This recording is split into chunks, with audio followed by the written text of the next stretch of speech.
ਅਸੀਂ ਇਸ ਟਾਈਮ ਅੰਦੋਲਨ 'ਚ ਖੜੇ ਆ ਜਿਹੜਾ ਕਿਸਾਨਾਂ ਨੇ ਬਿਗਲ ਵਜਾਇਆ ਸੈਂਟਰ ਸਰਕਾਰ ਦੇ ਖਿਲਾਫ।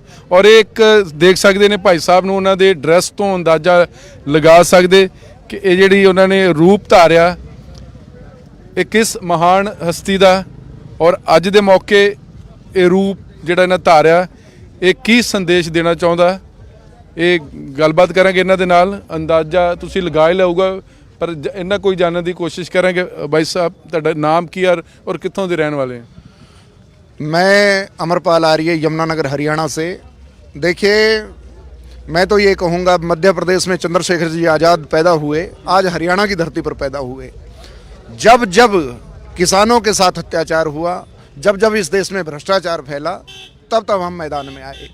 आदरणीय प्रधानमंत्री महोदय जी, मैं आपसे आग्रह करना चाहता हूँ, मैं आपसे निवेदन करना चाहता हूँ, आज ये जो 3 कानून आपने बनाए हैं, मानते हैं आप देशभक्त हो, लेकिन देशभक्तों को फिर दोबारा यहाँ पर आना पड़े इस बारी किसानों की लड़ाई लड़ने के लिए। मैं आपसे आग्रह करता हूँ, इन तीनों काले कानूनों को आपको रद्द कर देना चाहिए, क्योंकि आज लाखों की तादाद में आप देखोगे पूरे जीटी रोड पर लाखों की तादाद में पंजाब, हरियाणा, गुजरात, राजस्थान, मध्य प्रदेश टोटल किसान यहाँ पर बैठे हैं। चंद्रशेखर आज़ाद बने जी, पिस्तौल उन्होंने गोली भी चलाई थी। बिल्कुल चलाई थी, आज़ाद नाम था और आज़ादी के लिए कुर्बान हो गए। हम भी यदि ये तीनों अध्यादेश या तीनों काले कानून नहीं वापस लेते तो इस देश के लिए कुर्बान हो जाएंगे। लेकिन हमें प्रधानमंत्री जी से उम्मीद है कि क्योंकि राष्ट्रभक्त हैं, देश हित के लिए यदि ये काम करेंगे तो देश की जनता इनको याद करेगी। तुसी ये पहला भी इस तरह का चंद्रशेखर आज़ाद बने जे कि अज पहली बार बने जे? जब जब देश पर, मैं तो ये कहूँगा अधर्मियों का, पापाचारियों का, अन्यायकारियों का जब जब सत्ता आई हम बार बार आए, और जनता को जो सत्ता पर बैठे नेता हैं उनको झुकना पड़ता है। देखो, मैं छोटी सी बात पूरे देश के जनता से कहना चाहता हूँ। 5 जून 2020 को ये कानून पास कर दिया गया, अध्यादेश पास किया, लेकिन उस समय पूरा देश कोरोना के कारण, लॉकडाउन के कारण घरों में था। बैकग्राउंड रास्ते से ये कानून पास कर दिया गया। ये गलत है, सरासर गलत है। क्रांतिकारियों ने मेरा मुल्क, मेरा देश, मेरा ये चमन, उन्नति का, शांति का, प्यार का चमन। मैं कहना चाहता हूँ कि प्रधानमंत्री जी, इन 12 दिन है, हमें भी चलना पड़ा, हमें भी हरियाणा से पैदल चलना पड़ा, और इस आवाज़ को बुलंद करके रहेंगे। जब क्रांतिकारी आ जाते हैं तो ये तो क्या, हमने तो वो गोरे अंग्रेज यहाँ से भगाए हैं। तो मैं निवेदन करूँगा भारत सरकार से कि आज उनको मान जाना चाहिए। आज हम आग्रह करते हैं, ऐसी क्या दिक्कत है आपको, जब किसानों ने इस कानून को बिल्कुल रद्द करने की बात कर दी, फिर भी आप थोपते हैं, ये थोपने वाली क्या बात है। मैं इतना ही कहना चाहता हूँ। ਤੁਸੀਂ ਇਸ ਤਰ੍ਹਾਂ ਦੇ ਅੰਦੋਲਨ 'ਚ ਪਹਿਲਾਂ ਵੀ ਇਸ ਤਰ੍ਹਾਂ ਭਾਗ ਕੀਤਾ, ਇਦਾਂ ਸੰਦੇਸ਼ ਦਿੱਤਾ ਹੈਗਾ ਜੀ? जी, देखिए, इस देश के लिए लाखों क्रांतिकारियों ने जान दी है।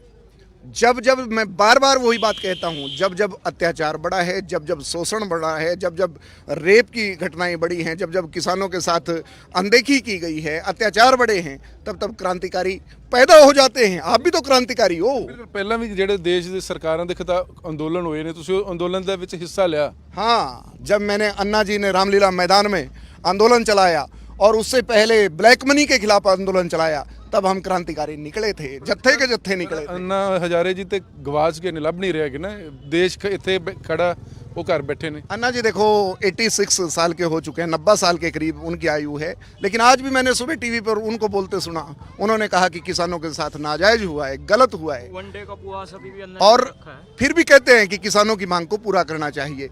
और मैं ये कहता हूँ कि प्रधानमंत्री जी हमारे नरेंद्र मोदी जी, यदि कोई ज्ञान प्राप्त करना चाहता है, कोई जिज्ञासु है, उसको ज्ञान प्राप्त कराइए। यदि कोई भूखा है, उसको रोटी दीजिए। लेकिन किसानों ने तो ऐसी कोई बात ही नहीं मांगी। ये कहते हैं कि हमने 3 कानून बना दिए। अरे क्यों बनाते हैं ऐसे कानून? ये गुलाम करना चाहते हैं अंबानी अंडानी के। हमने विरोधी ताकतों का पहले भी बहिष्कार किया है और आगे भी करते रहेंगे, जब तक जान है, जब तक जज्बा है। इनकलाब जिंदाबाद का नारा इसी प्रकार चलता रहेगा। भारत माता की जय। कह रहे कि किसानों की भलाई वास्ते 3 बिल पास किए सी। वाह, दुर्भाग्य है आज हमारे सत श्री अकाल। दुर्भाग्य है देश में बैठे ऐसे नेता जो बुद्धिमान अपने आप को ये कहते हैं कि हम बहुत बुद्धिमान हैं, उनकी बुद्धि कहां पर चली गई।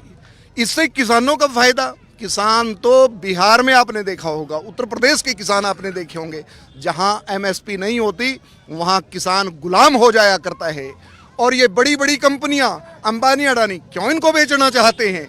मैं तो प्रधानमंत्री जी से बार बार कहता हूं कि किसान का एक संगठन ऐसा दिखाओ जो ये कहता है ये किसान के हक की बात है। हम भी कहने लगेंगे जब टोटल किसान ये मांग करते हैं कि ये गलत है, इसका विरोध होना चाहिए, ये कानून सिरे से नकारते हैं किसान, लेकिन उसके बावजूद भी थोपने की बात की जाती है, ये गलत है। अब तो चंद्रशेखर आजाद आ गया, इस अंदोलन में बहुत सारा नौजवान आया, बहुत सारा यूथ है, उन्होंने जो भगत सिंह, राजगुरु, सुखदेव भी देखते हो। मेरे जितने क्रांतिकारी पंजाब की धरती पर पैदा हुए भगत सिंह, आज उसकी औलाद यहाँ पर पूरे जीटी रोड पर पड़ी है। उसी पंजाब के क्रांतिकारी ने पूरे पंजाब को एक करके खड़ा कर दिया। मैं ये कहना चाहता हूँ जितने भी मेरे यहाँ पर क्रांतिकारी देशभक्त युवा साथी हैं, वो पूरे होश के साथ, जोश तो होना चाहिए, क्रांतिकारियों में जोश होता है, लेकिन उसके साथ साथ होश भी होना चाहिए। मेरा देश है, मेरा मुल्क, मेरा देश, मेरा ये वतन, उन्नति का, शांति का, प्यार का चमन। यहाँ पर उन्नति शांति से हम कामयाबी की तरफ बढ़ेंगे। हमने उस समय 1947 से पहले देश में बिगुल बजाया था, उन अंग्रेजों ने हमारे को मार दिया, हमारे कितने क्रांतिकारियों को की जान उन्होंने ली। लेकिन यहाँ हम सभी नौजवान साथियों से आग्रह करूँगा कि किसी प्रकार की भी अशांति यहाँ पर न फैले।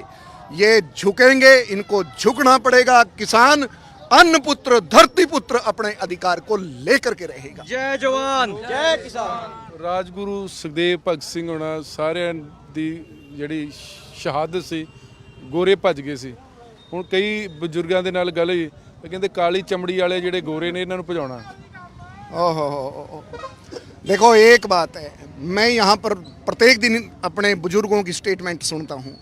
90 साल के यहाँ हमारे बुजुर्ग बैठे हैं, उनको तो घर पे होना चाहिए। इतनी ठंड में पानी के फुहारे चलाए गए, इतनी ठंड के अंदर उनको वो यहाँ पर रोड पर पड़े हैं।